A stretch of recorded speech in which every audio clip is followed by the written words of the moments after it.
que o Flamengo vai contratar, a gente está falando assim, mano, trazer ponta, quer trazer o Jorginho, quer trazer jogadores com outra característica. Não necessariamente jogadores... a questão é que eles querem jogadores com outras características, atacantes mais decisivos, que possam jogar pelo lado do campo, que driblem e que tenham capacidade de jogar por dentro. Já falei isso tudo aqui, já tem tempo. Mas, enfim. Primeiro, acho que... Eu não entendi que ele falou que o time está sem perna. Ele falou da situação do time dele. Quais eram os jogadores de meio campo que ele tinha no domingo a partir do 17º minuto do segundo tempo? Só um, Everton Araújo, não tinha mais ninguém. Saiu o De La Cruz machucado, né? Então, ele não tinha mais ninguém. Alan machucado, Pulga machucado, De La Cruz está machucado, Arrascaeta, que é um meio ofensivo ali, também não tinha condição de jogo, Gerson suspenso, ele só tinha o Everton Araújo. Quem era o volante no final do jogo? Varela, que é lateral. Antes, Léo Ortiz, ficou alguns minutos na função. Outra coisa, quando esse time ganhou a Supercopa, Carioca e tal, no início do ano, e foi elogiado, eu falei aqui, essa gestão não contratou esses jogadores. Então, se tem mérito na formação do elenco, o mérito é da gestão anterior, certo? Da mesma forma, ela não tem responsabilidade na contratação de jogador com históricos de lesões. Quem tinha históricos de lesões foi o De La Cruz.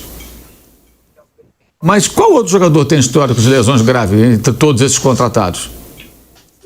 Eu não sei. O Alan tem... Históricos de lesões. O Alan, não, histórico. O Alan veio com uma contusão. Eu digo histórico de lesão. Mas se pensar nisso também, gente, o Paulo César Carpegiani foi um jogador histórico do Flamengo, contratado nos anos 70, machucado. O Cláudio Adão, que depois jogou em vários clubes e brilhou no Flamengo, machucado. Eu não sei até que ponto, sabe, eu já vi, assim, tem parte da imprensa que assim, a diretoria do Flamengo fala pela boca de alguns colegas, né? E às vezes os caras falam, cara, é muito claro que é o dirigente está falando por eles. E isso é uma tentativa de desqualificar as contratações da outra gestão. Tem política no meio. Eu acho que o Boto não tem nenhuma responsabilidade na formação desse elenco, porque ele não teve oportunidade de ir ao mercado. Só pôde trazer o Juninho, jogador barato, 5 milhões de euros, né? Mas ninguém, não teve grana, porque no início da gestão, a diretoria com o BAP, corretamente, aliás, puxou o freio de mão, o Flamengo gastou uma grana na compra do terreno do estádio, e ele falou, para tudo, não vai contratar ninguém. O Flamengo não investiu no início do ano. Quem investiu foi o Palmeiras, o Botafogo aí com esses negócios, vende, compra, troca, tal, essa confusão toda que faz, né? Vai pra Rússia, vem pra cá, vai pra lá, vai pro Lyon, vem do Lyon, né? Enfim, o Flamengo não investiu. Então a gente não viu a atuação do José Boto no mercado. Ele liberou o Alcaraz, até questionei muito a forma como foi feita, mas deve ficar na Inglaterra, de fato, né? E trouxe o Juninho, que custou 5 milhões de euros, jogador que é uma tentativa aí, um jogador mais barato, que eu acho até que ainda pode dar certo, tá sem confiança, tá mal mesmo, tá sendo duramente criticado, tem merecido críticas, mas eu acho que não é para desprezar, acho que tem que tentar recuperar. Eu não entendi que ele falou, o Felipe Luiz estava sem pé, ele falou da situação dele, ele não tinha jogador, gente. Não tinha jogador, vários jogadores lesionados. Não é só o Flamengo, não. São Paulo também tem vários jogadores lesionados, outros clubes convivem com isso. Isso acontece. Como evitar? Agora, eles vão buscar um outro perfil, eles querem jogadores mais fortes. Vamos ver que jogadores são esses que eles vão conseguir trazer. Agora, jogador com históricos de lesões que tinha, de fato, foi o De La Cruz, que é um ótimo jogador. E que domingo sofreu uma lesão, que nem muscular ele foi torceu o joelho. Torceu o joelho, dá um salto, cai no chão, torce o joelho. Quer dizer, se machuca muitas vezes, de fato. Mas é um ótimo jogador. Agora, quando foi contratado, também ninguém na imprensa, nem eu, nem ninguém, um de nós falou, não, ele se machuca muito. Isso não foi destacado. Foi falado muito ao passant. Muito ao passant. Um outro, se machucou e tal, blá, blá, blá. Mas, enfim, o Arrascaeta, sim, esse tem vários problemas. Domingo mesmo ficou fora, não tinha condição, a gente sabe disso. Está agora com um trabalho mais específico, está conseguindo jogar. Agora, o Flamengo está com vários desfalques. Ele não tinha um time do domingo, não tinha ninguém. Ele não tinha o Plata, que é titular do ataque, que é o jogador preferido dele, desses que jogam pela ponta e tal, faz outras funções. Ele não tinha todos esses que eu citei. Ele estava sem 6 jogadores titulares naquela altura. 5 titulares, e uma opção direta, que é o Alan, que é a primeira opção para a vaga do Pulgar ou do De La Cruz. Então, os 3 volantes fora, ficou com o quarto, que é o Everton Araújo, que é um jogador da base muito aquém. Não tinha Arrascaeta, não tinha o Plata. Então, assim, o time estava desfigurado. E o Botafogo também estava totalmente mutilado, também, com vários desfalques. O que aconteceu, que as pessoas não prestaram atenção, foi o seguinte: na semana passada, Vou traçar aqui um paralelo. A semana do Palmeiras, a semana do Flamengo e do Botafogo. Como foi a semana do Palmeiras? Um jogo quase amistoso contra o Bolívar, quinta-feira, às 7 da noite no Allianz Parque. Fez 2-0 rapidamente e descansou. A mobilização do Palmeiras foi para ganhar do Red Bull Bragantino fora de casa, que era um jogo muito mais difícil do que o Bolívar. Por que pôde o Palmeiras fazer isso? Porque ele já estava classificado. Ele fez o seu papel. O Flamengo e o Botafogo se embananaram. O Botafogo perdeu para a Universidade do Chile, perdeu numa falha do seu bom goleiro John para Estudiantes, na Argentina, e se viu na semana passada obrigado a ganhar do Estudiantes, no mínimo empatar. Não podia perder, ia ser eliminado. O campeão ia ser eliminado se perdesse em casa, né? E estava 2-0, empatou 2-2, depois fez 3-2, gol do Arthur, que não pôde jogar contra o Flamengo. O Flamengo a mesma coisa. Perdeu para o Central Córdoba, empatou fora de casa, teve que ganhar, daí ele deu toda a mobilização, foi para o jogo de quinta-feira. Aí chegou no domingo, os times estavam mutilados, desfalcados e desmobilizados. Porque você não consegue fazer uma mobilização tamanha para um clássico, para um jogo desse, nessa situação, com a faca no pescoço. Se perde, está fora da Libertadores, não podia perder. Então a derrota do Central Córdoba, ela teve efeitos colaterais até agora. E as derrotas do Botafogo também fora de casa, para essas duas equipes, também tiveram efeito colateral. Isso impactou diretamente no clássico. O Palmeiras ao contrário, porque fez seu papel. Se o Botafogo tivesse pelo menos empatado com os 2 jogos fora, vencido um e perdido o outro e tal, mas perdeu 2 jogos fora, ganhou do cara bobo com o gol do final no Engenhão, com muita dificuldade. Então o Botafogo veio tropeçando, teve que reagir. O Flamengo é a mesma coisa. Então a Libertadores impacta no Campeonato Brasileiro, porque você tem jogos na mesma semana. De qual time ele for, caso ele venha defender uma equipe brasileira no Mundial de Clubes, será indiscutivelmente a maior contratação da história do futebol brasileiro.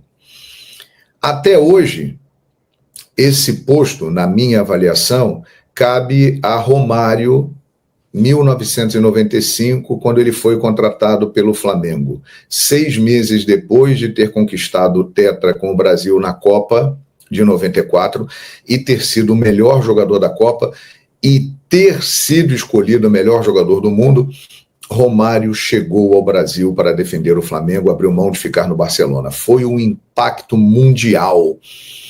Era o maior jogador do mundo, um jogador fantástico, um dos maiores da história, mas era um mundo completamente diferente. O impacto foi gigantesco, mas nos tempos atuais, gente, de mídias sociais, o mundo globalizado, esse cara aí, com o impacto, com a força que ele tem, ele marcou uma era do futebol de longevidade. Ao lado do Messi, eles estão mais de 15 anos dominando o futebol e deixaram de dominar há pouquíssimo tempo, ficaram durante mais de uma década sem concorrência. Se esse cara vier com todo o impacto que ele tem positivo, como atleta, como exemplo, né? Ele tem 40 anos, mas a performance dele é de um jogador de 30. Ele é um fenômeno físico. Ele ainda, aos 40 anos, aqui no futebol da América do Sul, ele vai render durante muito tempo. E a presença dele, eu não sei nem o que pode causar. Ele tem dado algumas declarações, falado do Brasil, segundo a imprensa, ele teria o desejo de colocar os pés no hall da fama do Maracanã, queria marcar uma oportunidade para colocar os pés ali, mesmo não tendo jogado no Maracanã. Ele tem muitos amigos brasileiros, sempre fala muito bem do Rio de Janeiro. Então, gente, o Diário Marca colocou essa informação, que tem uma proposta de uma equipe brasileira. Se ele virá, eu não sei. Agora, se vier, vai ser o maior acontecimento da história do futebol na América do Sul. A maior contratação de todos os tempos do futebol brasileiro. Você já imaginou aí o Cristiano Ronaldo com a camisa do seu time disputando o Mundial de Clubes? E um detalhe, o que esse time que o tiver vai ganhar de mídia, vai ganhar de dinheiro, de patrocínio. Imagine esse cara jogando por aqui, os ingressos vão acabar em 30 segundos, cara. A audiência dos jogos, o interesse das pessoas, até mesmo aquelas que não acompanham futebol, é algo grandioso que não dá para medir o tamanho, só quando acontecer. E, sinceramente, tomara que aconteça. Não sei se é o Flamengo, se é o Palmeiras, se é o Botafogo, se é o Fluminense. Um dos 4 fez a proposta, porque são eles que irão disputar o Mundial de Clubes agora nos Estados Unidos. Mas caso consiga trazer esse cara, sim, para tudo, repito, será a maior contratação da história do futebol brasileiro. Disparado. Impressionante. Estou na torcida. Tomara que aconteça. Qual é a sua opinião, hein? Cristiano Ronaldo no futebol brasileiro? Para tudo. Tem coisas que a gente sonha, mas que acabam virando realidade. Um dia falará, o Romário não vai largar a Europa para vir jogar no Brasil no auge da carreira. Veio. Ronaldo Fenômeno nunca vai jogar aqui no Brasil, jogou no Corinthians. Ronaldinho Gaúcho, tal, 2 vezes melhor do mundo, podia continuar na Europa, veio jogar no Flamengo. Luiz Soares recentemente veio para o Grêmio. Por que não Cristiano Ronaldo, hein? 40 anos, está no mercado alternativo lá que é da Arábia Saudita, ele pode vir para o Brasil perfeitamente, com o chamariz de jogar o Mundial de Clubes que vai aparecer para o mundo inteiro. Minha gente, só nos resta torcer e esfregar as mãos.